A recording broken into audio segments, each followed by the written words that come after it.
बहुत बहुत स्वागत है मेरे YouTube channel RP Singh study point में। आज मैं बात करूंगा दर्रे की।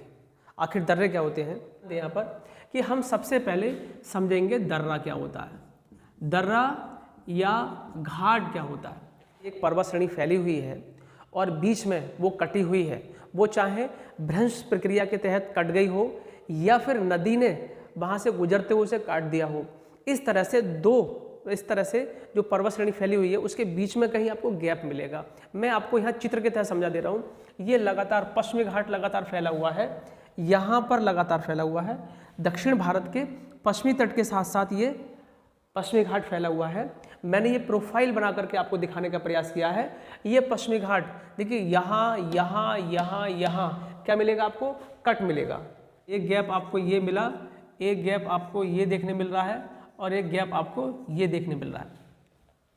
तो ये गैप आवागमन का माध्यम बन जाते हैं, अर्थात ये गैप एक मार्ग प्रदान करते हैं। ऐसे ही कुछ खास दर्रों की चर्चा करूंगा जो दक्षिण भारत में है और जो बार बार पूछे गए हैं। मैं सबसे पहले बताऊंगा कि वो दर्रे किस पर्वत श्रेणी में है। दूसरी बात बताऊंगा कि वो दर्रे किस शहर से किस शहर को जोड़ते हैं और कौन सा मार्ग प्रदान करते हैं। तो आइए देखते हैं दक्षिण भारत के कुछ खास दर्रे। देखिए, जो दक्षिण भारत का चित्र देख रहे हैं, इसका ये पश्चिमी तट है और पश्चिमी तट पर जो पर्वत श्रेणियाँ फैली हुई हैं इन्हें पश्चिमी घाट कहते हैं।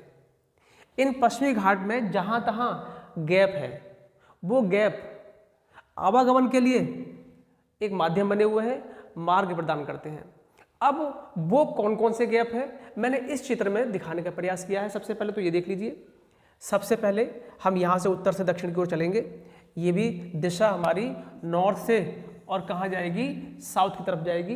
तो सबसे पहले बात करूँगा मैं यहाँ थाल घाट, और थाल घाट का गैप ये है। ये यहाँ से ये वाला जो एरिया है ये उत्तरी सह्याद्री है, क्योंकि पश्चिमी घाट को अलग अलग स्थानों पर अर्थात क्षेत्रीय स्तर पर अलग अलग नाम दिए गए हैं। तो यहाँ देखेंगे आप, यहाँ आपको उत्तरी सह्याद्री में थाल घाट और भोर घाट मिलेंगे। एक गैप ये है, एक गैप ये है। उत्तर वाले गैप को थाल घाट बोला गया है और उसके बाद दूसरे गैप को भोर घाट बोला गया है। दक्षिण में और नीचे जाएं हम भारत में तो हम देखेंगे हमें एक पाल घाट मिलेगा, एक सैनकोटा मिलेगा। इस तरह से नंबर 1 थाल घाट, नंबर 2 भोर घाट, नंबर 3 पाल घाट, नंबर 4 सैनकोटा। 4 घाट के बारे में चर्चा करूंगा। आइए देखिए, सबसे पहले बात कर रहा हूं मैं नंबर 1 थाल घाट। थाल घाट उत्तरी सह्याद्री में है और ये मुंबई से नागपुर के लिए रेल मार्ग प्रदान करता है, अर्थात यहाँ से सड़क मार्ग गुजरता है। उसके बाद सेकंड नंबर पर बात करेंगे हम भोर घाट की। ये भी उत्तरी सह्याद्री में स्थित है। ये दोनों की बात करें तो दोनों महाराष्ट्र में स्थित हैं। और उसके बाद ये देखिए, ये मुंबई से पुणे के लिए मार्ग प्रदान करता है, जिससे मैंने बताया आपको सड़क मार्ग भी और रेल मार्ग भी दोनों गुजरते हैं। उसके बाद हम तीसरे नंबर का देखें तो तीसरे नंबर पर आता है पाल घाट। तो सबसे पहले देखेंगे इसकी अवस्थिति कहाँ है। तो देखिए, नीलगिरी पहाड़ी और अन्नामलाई पहाड़ी, ये दोनों पर्वत श्रेणियाँ हैं। इन दोनों के बीच में ये गैप आपको मिलेगा।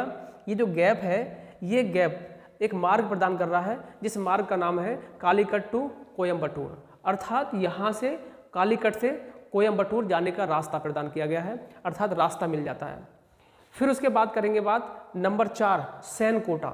सैनकोटे की बात करें हम तो ये नागरकोइल पर्वत श्रेणी है और दूसरी कार्डेमम श्रेणियाँ हैं। ये दोनों तमिलनाडु और केरल की सीमा पर स्थित पर्वत श्रेणियाँ हैं। इन दोनों पर्वत श्रेणियों के बीच से एक गैप मिलेगा आपको, उस गैप को हमने बोला है सैनकोटा। ये जो सैनकोटा है ये भी मार्ग प्रदान करेगा। वो मार्ग कौन सा है? तिरुवनंतपुरम से लेकर के मदुरै तक क्या मिलेगा आपको? मार्ग मिलेगा। इस तरह से ये कुछ चर्चित महत्वपूर्ण घाट थे या दर्रा थे। ऐसी छोटी छोटी जानकारी बार बार मैं आपके सामने बीच बीच में रखता रहूँगा। यदि आपको पसंद आई हो तो लाइक, शेयर एंड सब्सक्राइब करें।